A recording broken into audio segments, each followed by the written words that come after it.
What if the moment that defines a dynasty isn't a buzzer beater but a stare? May 27, 1991, the Palace of Auburn Hills. Two-time defending champions, the Detroit Pistons, stalk the court like they own the place. Michael Jordan walks in carrying 3 years of bruises and doubt and leaves with something heavier: power. Not a shot heard around the world, but a 4-game sweep that felt like a verdict. This is the night the Jordan rules broke, the night the Bulls stopped asking for permission, the night a rivalry turned into a requiem.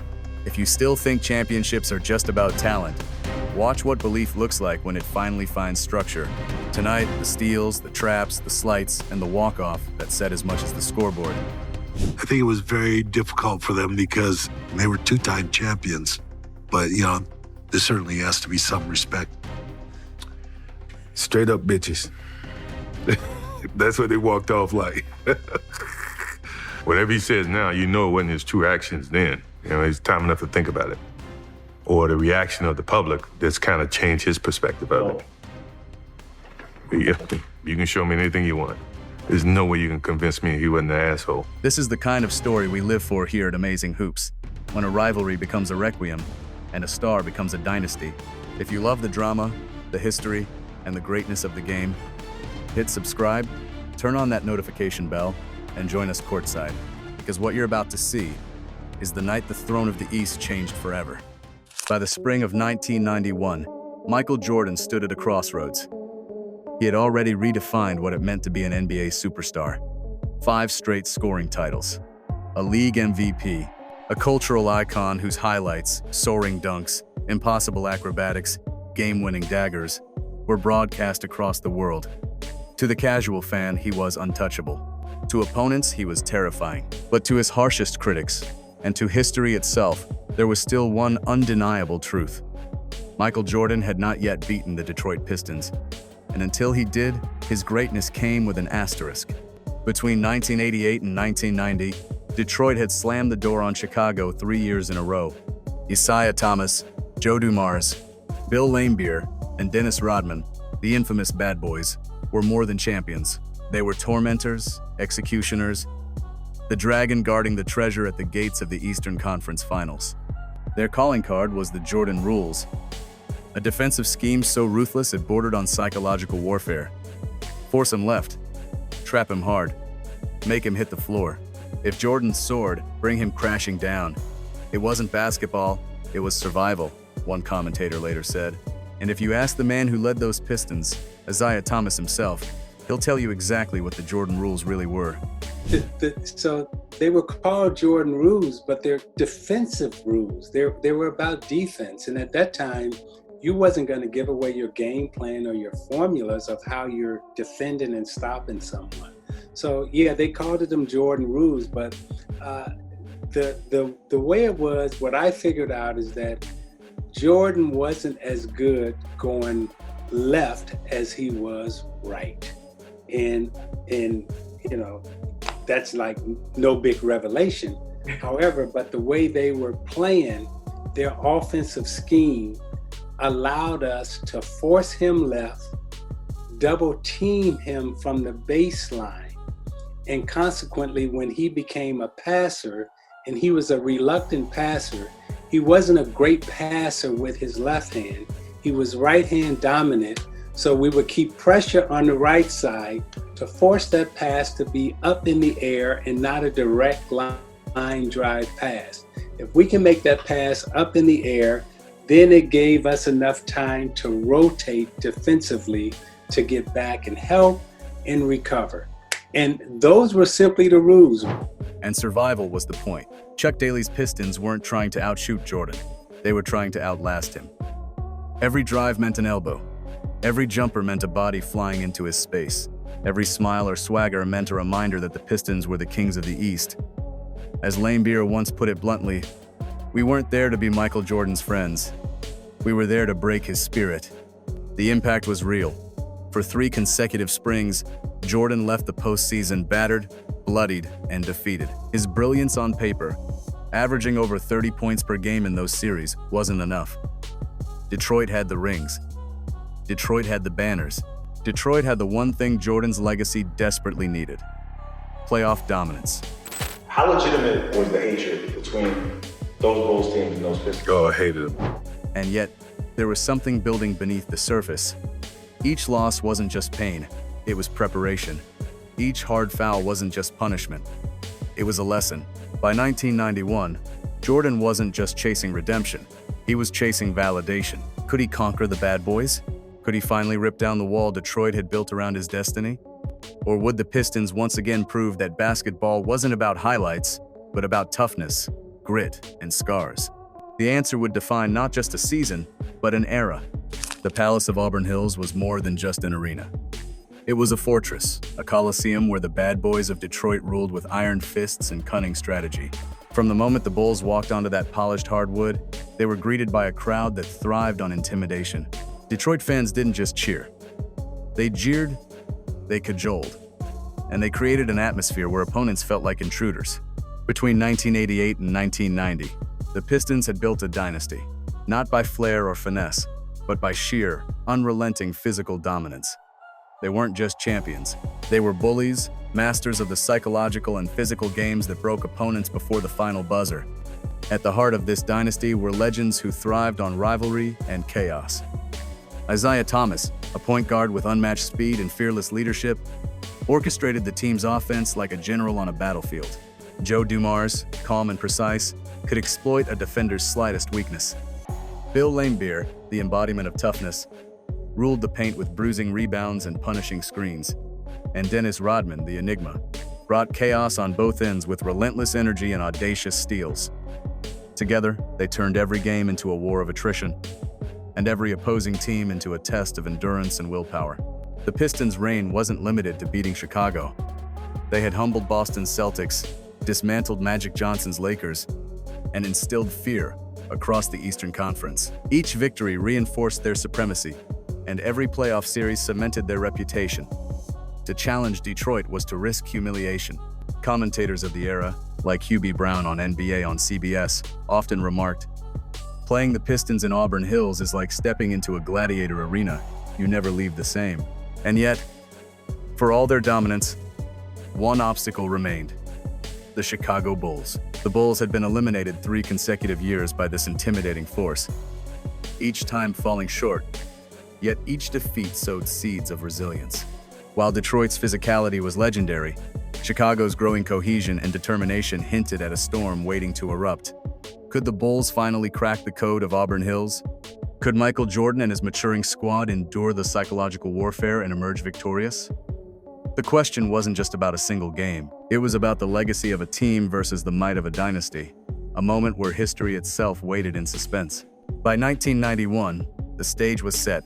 The Bulls were no longer merely participants. They were contenders ready to challenge the fortress, ready to confront the bad boys and wrest control of the Eastern Conference. Every dribble, every defensive rotation, every jump shot carried the weight of history, and the Palace of Auburn Hills had never witnessed a test quite like this.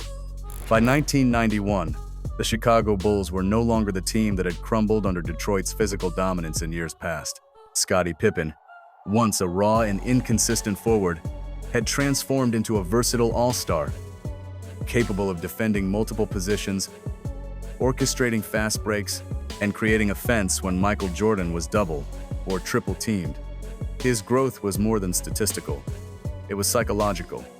Pippen was no longer intimidated by the bad boys. He had learned to absorb contact, read the defense, and punish any lapse. Well, I think you have to give the credit to Scottie Pippen, Hardscrap, my supporting cast. These guys played extremely well. I think for the city of Chicago and for the organization, this is a big step for us, and we can only go and move up. As Magic Johnson would later reflect on NBA television, the Bulls had grown up. They weren't afraid anymore. That fearlessness would prove pivotal in breaking Detroit's mental grip. Equally important was Horace Grant, whose combination of size, athleticism, and defensive awareness added a new layer of toughness. The Bulls were no longer one-dimensional. They could match the Pistons' physicality, contest rebounds, and challenge shots without over-relying on Jordan. Every possession became a chess match. If Detroit collapsed on Jordan, John Paxson or B.J. Armstrong was ready for open perimeter shots. If Detroit overcommitted to the outside, Pippen and Grant attacked gaps, cutting and slashing through defenses that had once suffocated Chicago. Under Phil Jackson, the Bulls fully embraced Tex Winter's triangle offense, a system designed to maximize spacing, ball movement, and team decision-making. The beauty of the triangle was its adaptability. It forced opponents to defend multiple threats simultaneously. When the Pistons swarmed Jordan, the offense adjusted naturally. The ball swung to open shooters, cutters exploited mismatches, and Jordan, no longer isolated, found ways to dominate without being overexposed. The triangle minimized the effectiveness of Detroit's infamous Jordan rules, turning their aggressive traps into opportunities. As former coach Doug Collins noted, that year, you couldn't just stop Jordan, you had to stop the whole Bulls team. And good luck with that. The 1991 Bulls were smarter, deeper, and more balanced than any Chicago team that had previously faced Detroit. Jordan's brilliance remained the focal point, but now he was supported by a cast capable of capitalizing on every defensive mistake, creating layers of complexity that Detroit had never faced. Suddenly, the fortress of Auburn Hills seemed vulnerable, not because Jordan had changed, but because Chicago had evolved as a unit. The psychological pendulum had begun to swing. Could Detroit adjust to this new, cohesive threat? Could the bad boys maintain their dominance against a team that had matured in skill, confidence, and strategy? Every defensive rotation, every switch, every read now carried higher stakes. The Bulls were no longer prey. They were hunters, and the stage was set for a confrontation that would redefine the Eastern Conference and Michael Jordan's legacy. By the time Game 4 tipped off on May 27, 1991, the tide had irrevocably turned. Chicago had defended home court in Games 1 and 2, then executed a dramatic steal in Game 3 at Detroit. Now, the Bulls arrived at the Palace of Auburn Hills with both precision and purpose. From the opening tip-off, they dictated the rhythm, rebounding ferociously, executing crisp, fast breaks, responding to every physical challenge with poise. As Michael Jordan explained after the game, Well, we just wanted to play clean basketball, even though they were going to try to maybe dirty it up, but we were going to keep our composure and play the game of basketball like we know how to play. And I think we held our heads. We really didn't let them get us out of our game, and we kept our poise and did what we had to do. by halftime, the scoreboard and the crowd made the truth unmistakable. The Bad Boys dynasty was crumbling. What made this moment truly seismic was the emotional weight behind it. Michael Jordan had reportedly declared before Game 4, "The Pistons are undeserving champions. The Bad Boys are bad for basketball." That stinging statement not only lit a fire under the Bulls, but stung the Pistons' pride into fracture. As the final seconds ticked away, Detroit's discontent revealed itself. With 7.9 seconds remaining, most of the Pistons abandoned the court, refusing to shake hands with their conquerors. Only Joe Dumars and John Sally showed sportsmanship. That walk-off wasn't just a departure, it was Detroit's last stand, and a dramatic coda to the Bulls' declaration of arrival. Isiah Thomas later defended it as era-appropriate behavior. "To us, that was okay," he said. But Jordan's feelings remained raw. "I shook everybody's hand. There was a certain respect to the game that we paid to them," he insisted, no longer convinced by excuses. Jordan's frustration still echoes in The Last Dance, where he remarked, "There's no way you can convince me he wasn't an asshole." It wasn't just an ending, it was vindication. So what did Game 4 represent? Was it simply a lopsided win or a liberation? The Bulls weren't just finishing a series, they were shattering a narrative. The Jordan rules, once imposed by Detroit's relentless defense to physically challenge him, were now in ruins. Chicago had evolved, Jordan stronger, Pippen ascendant, and under Phil Jackson's triangle offense, unified. The sweep launched the Bulls into the NBA Finals, where they would claim their first of 6 rings. Doesn't that make you wonder? At the very moment the dynasty shifted, were we witnessing not just the Bulls' breakout, but the end of an era in basketball? How often does a team not only win but redefine the game's spirit? Game 4 wasn't just a turning point, it was a passing of the torch and a call to a new standard. By 1991, Michael Jordan was no longer just a breathtaking scorer, he was the complete package. Gone was the young player who shouldered everything alone, relying only on athletic brilliance. What separated this Jordan from the one in 1989 or 1990 was evolution. He had transformed into a conductor, orchestrating the Chicago Bulls offense with precision, patience, and trust. Against Detroit, that evolution was undeniable. Jordan averaged nearly 30 points per game in the series, but the real damage came in the way he spread the floor. 7 assists per night, picking apart the Pistons' famed Jordan rules. As one commentator noted during the series, well, the entire series, they've been trapping Michael Jordan. And Jordan has been killing the trap, not in just game 3, but all the games. Michael spreads out the Detroit defense to the point where they're too far away from the Bulls in order to recover and get back to their man. So if Jordan's going to keep doing this, all I expect him to do today is to help on it. And what they're going to do is let Michael have his day, but try to keep the rest of the scores on the Bulls down today. Whenever Detroit sent the double team, he didn't force the issue anymore. Instead, he found John Paxson on the perimeter, who calmly drilled jumper after jumper.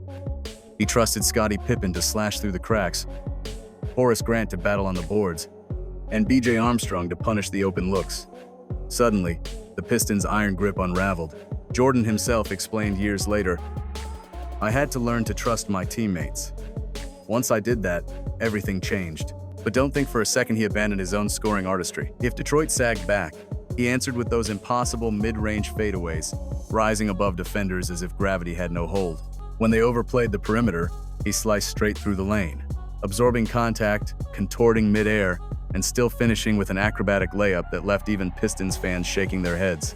Charles Barkley would later remark on TNT, "He was unstoppable, not because he scored, but because he controlled everything." This was Jordan at his most surgical. He dictated tempo, bent defenses to his will, and decided whether the possession ended with his shot or his teammates. Commentator Johnny Kerr summed it up best during the series. Detroit used to break his rhythm. Now, he's the one breaking theirs. And indeed, the bad boys, who had built their dynasty on suffocating Jordan, were suddenly the ones suffocated, scrambling to cover shooters while still watching No 23 carve them apart. What's fascinating is how subtle this shift was. The highlight reels show the soaring dunks and dazzling finishes. But the true story lies in his decisions. The calm extra pass, the perfect read of a collapsing defense, the patience to let the game flow through him. That was the mark of mastery. So here's the question. Was this the moment Michael Jordan truly became invincible? Not just a scorer, but a leader, a conductor, a basketball mind operating on a higher plane. If Michael Jordan's growth as a playmaker symbolized the Bulls' offensive evolution, then Chicago's defensive ferocity proved they had become something greater than a one-man show. The Pistons had built their dynasty on defense, on bruising, grinding, wearing down opponents until they folded. But in 1991, it was Detroit who felt the suffocation. Phil Jackson, the Zen master, understood that no scorer, not even Jordan, could survive alone against the Pistons' traps. The antidote wasn't just Michael, it was a collective. Chicago answered with suffocating defense of their own, led by Scottie Pippen's wingspan that seemed to stretch forever, and Jordan's anticipation that turned every passing lane into a risk. Horace Grant battled Dennis Rodman on the glass, refusing to give up second-chance opportunities. Suddenly, the bad boys' trademark toughness was being mirrored and bettered by a team once defined as too soft to finish the job. The results were brutal for Isiah Thomas. Once the fearless general of Detroit's attack, he shot under 40% for the series, visibly hobbled and frustrated. His drives that once carved up defenses were now swallowed by rotating Bulls defenders. Commentator Hubie Brown noted during Game 3, "They're cutting off every angle. Isiah's seeing 2, 3 red jerseys at every turn. It wasn't just individuals making plays. It was 5 bodies moving as one. Traps came at the right time, rotations were crisp, and the fast breaks that followed were devastating. Pippen streaks down the floor for dunks after steals, Jordan picking pockets and turning them into highlights. It was Chicago flipping Detroit's own script. The masters of the grind were being beaten at their own game. Even Chuck Daly, the mastermind behind the Jordan rules, admitted later. They were just better. Their defense was every bit as good as ours had been." That honesty said everything. The Pistons' identity, defense, and intimidation was no longer theirs to claim. And here lies the irony. What Detroit once did to Jordan, Chicago was now doing to them. The student had become the teacher. The hunted had become the hunter. Was this the moment the NBA officially shifted? When the Bulls not only proved they could withstand the bad boys but surpassed them in their own language of toughness and execution? Even with a comfortable lead in Game 4, Michael Jordan refused to show mercy. Up 20 points, most stars would coast, but Jordan pressed harder. He slashed through traffic for thunderous dunks, hit fadeaways over double teams, and sprinted the floor to ignite fast breaks that left the Pistons scrambling. His relentlessness was the exclamation point on a sweep that had been 3 years in the making. The connection with Scottie Pippen was dazzling. They traded no-look passes and soaring finishes, punctuating every possession with a statement. The Bulls weren't just winning. They were taking the throne. By the end of the third quarter, the game was effectively over. Yet Jordan kept attacking, determined not only to defeat Detroit, but to humiliate the dynasty that once tormented him. The final score, 115-94, wasn't just a blowout, it was a burial. Commentator Johnny Kerr's voice captured the moment. This is the passing of the torch. The Bulls have arrived. And indeed, they had. For Detroit, the collapse was symbolic. Their leader, Isiah Thomas, hobbled and frustrated, could only watch as Jordan slammed the door shut. For Chicago, it was liberation. The sweep didn't just send them to the finals. It freed them from the psychological prison of the bad boys. Well, when you look at LA, we have the home court advantage if you face them, as well as, if you play against Portland, you have to go out to Portland. Either way, we made it here. It was a goal that we set at the beginning of the season. And, right now, I think everybody's preferring LA because of the home court advantage. Weeks later, Jordan would face Magic Johnson and the Los Angeles Lakers in the NBA Finals. That series gave him his first championship and his first Finals MVP. Yet for many who watched, the true championship was won in Auburn Hills, where Jordan exorcised his demons and dismantled the team that had once defined his pain. Magic himself reflected on that year, saying, "We saw Michael take control. The league was his from then on." This moment in 1991 wasn't simply a victory. It was a genesis. It was the spark of a dynasty that would dominate the league for nearly a decade. 6 championships in 8 years, 2 three-peats, and a global cultural impact unlike anything basketball had seen before. But here's the question. Without burying the Pistons in that exact fashion, without proving he could beat his greatest nemesis on their own floor, would Jordan have ever soared to that mythical status? Or was it this night, with Detroit broken and the torch passed, that truly made him immortal? The 1991 Eastern Conference Finals between the Chicago Bulls and the Detroit Pistons should have been a moment of mutual respect, a handshake marking the end of a fierce rivalry. Instead, it became a defining moment of NBA history, one that would echo through the careers of both teams. With 7.9 seconds remaining in Game 4, the Pistons, led by Isiah Thomas, made a controversial decision. Instead of congratulating the Bulls on their sweep, they walked off the court without acknowledging their opponents. Only Joe Dumars and John Salley remained to shake hands. Michael Jordan never forgave them. In The Last Dance, he reflected, Whatever he says now, you know it wasn't his true actions then. It's time enough to think about it. Or the reaction of the public that's kind of changed his perspective of it. You can show me anything you want. There's no way you can convince me he wasn't an asshole. 2 years in a row, we shook their hands when they beat us.